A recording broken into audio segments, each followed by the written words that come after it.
আসসালামু আলাইকুম। আমি মোহাম্মদ জাকিরুল ইসলাম। ওয়েস্টার্ন মিথোলজি চ্যানেলটিতে আপনাদেরকে স্বাগত জানাচ্ছি। আজকে আমরা জানব পাতালপুরী সম্পর্কে। মৃতদের রাজ্যটি শাসিত হতো 12 জন মহান অলিম্পিয়ানের অন্যতম হেডিস বা প্লুটো কর্তৃক এবং তার রানী ছিল পার্সিফন। এটিকে প্রায়শ তার নাম অনুসারে বলা হয় হেডিস। ইলিয়াড এর বর্ণনা অনুযায়ী এর আবাসস্থল হল মর্ত্যের গোপন স্থানসমূহের নিচে। অডিসির বর্ণনা অনুযায়ী সেখানে যাওয়ার রাস্তাটি চলে গেছে পৃথিবীর প্রান্ত সীমা ছুঁয়ে ওশান নদীর এপার থেকে ওপার পর্যন্ত। পরবর্তীকালের কবিদের বর্ণনা অনুযায়ী গুহাগুলোর ভিতর দিয়ে এবং গভীর হ্রদসমূহকে পাশে ফেলে মর্ত্য থেকে পাতালে যাওয়ার রয়েছে বিভিন্ন প্রবেশ পথ। কখনো কখনো পাতালপুরীতে টার্টারাস এবং অ্যারিবাস নামে দুটি অংশ আছে বলে ধরা হয়। এর মধ্যে টার্টারাস ছিল অধিকতর গভীরে অবস্থিত এবং ধরিত্রী দেবীর পুত্রদের বন্দিশালা, আর অ্যারিবাস ছিল সেই স্থান মৃত্যুর অব্যবহিত পরে মৃতজনেরা যেখানে চলে যেত। তথাপি প্রায়শই এই দুটি অংশের মধ্যে কোনো উল্লেখযোগ্য পার্থক্য ছিল না এবং যে কোনোটি ব্যবহার করা হতো।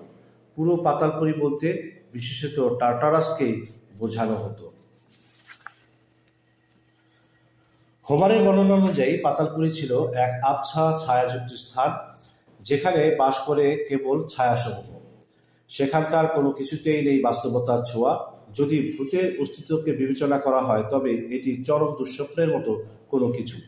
পরবর্তী কবিকুল মৃতদেরকে এই জগৎকে বর্ণনা করেন আরও অধিকতর স্পষ্টভাবে, যেখানে অশুভকে দেওয়া হয় শাস্তি এবং শুভকে করা হয় পুরস্কৃত। যে কোনো গ্রিক কবির তুলনায় রোমান কবি ভার্জিলের রচনায় এই ধারণাটি উপস্থাপিত হয়েছে পুঙ্খানুপুঙ্খভাবে। এক দলের নিদারুণ যন্ত্রণা এবং অপর দলের আনন্দ উল্লাস বর্ণিত হয়েছে সবিস্তারে।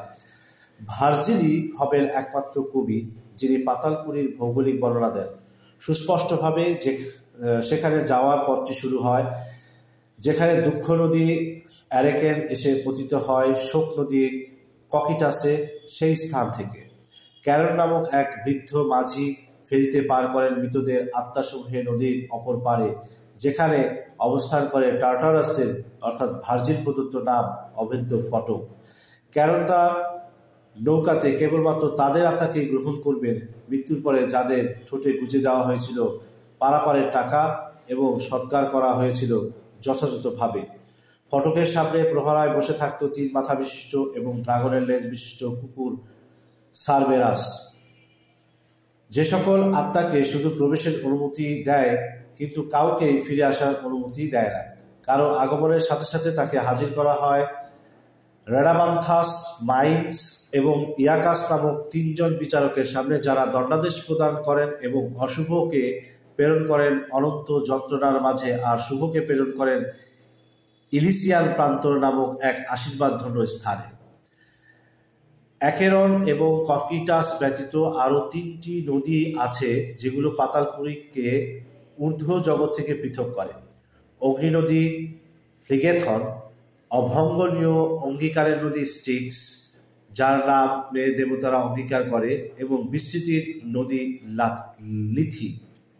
এই বিশাল অঞ্চলের কোনো এক স্থানে ছিল প্লুটোর রাজপ্রাসাদ, কিন্তু অনেক ফটকযুক্ত এবং অগণিত অতিথিকে আকীর্ণ থাকার উল্লেখ ব্যতীত লেখকরা এর সম্বন্ধে আর কিছুই বর্ণনা করেননি। এর চারপাশে ছিল বিস্তীর্ণ পতিত জমি, অনুজ্জ্বল এবং শীতল অ্যাসফোডেলের তৃণভূমি, অনুমেয় রূপেই অদ্ভুত বিবর্ণ ভৌতিক ফুল। আমরা এর সম্বন্ধে আরও বেশি কিছু জানি না। কবিগণ আলো আধারিতে লুকানো এই স্থানের চিন্তায় জড়িয়ে থাকতে আগ্রহী ছিলেন না। এরিনিবৃন্দ অর্থাৎ ফিউরিবৃন্দকে ভার্জিল স্থান দিয়েছিল পাতালপুরীতে, সেখানে তারা শাস্তি দেয় অন্যায়কারীদেরকে। গ্রিক কবিগণ তাদের প্রধানত মর্ত্যলোকে পাপীদের সন্ধানী বলে মনে করতেন। তারা ছিলেন নির্মম কিন্তু ন্যায়নিষ্ঠ। হেরাক্লিটাস বলেন, এমনকি সূর্যও হয় না কখনো তার কক্ষযুক্ত, কিন্তু ন্যায়ের দেবী এরিনা তাকেও অতিক্রম করে ফেলে। সচরাচর তাদের সংখ্যা 3 জন বলে উল্লেখ করা হয়, টিসিফোন, ভিসিডা এবং অ্যালেক্ট্রা। নিদ্রা দেবী এবং তার ভাই মৃতদেব বাস করতেন পাতালপুরীতে। স্বপ্নরা সেখানে থেকেই উঠে আসতো মানুষের কাছে। তারা অতিক্রম করত দুটি ফটক, একটি ছিল সিংহের তৈরি যা দিয়ে যেত সত্য স্বপ্নরা, এবং আরেকটি ছিল আইভরির তৈরি যা দিয়ে যেত মিথ্যা স্বপ্নরা। চ্যানেলটি সাবস্ক্রাইব করে রাখবেন। Thank you.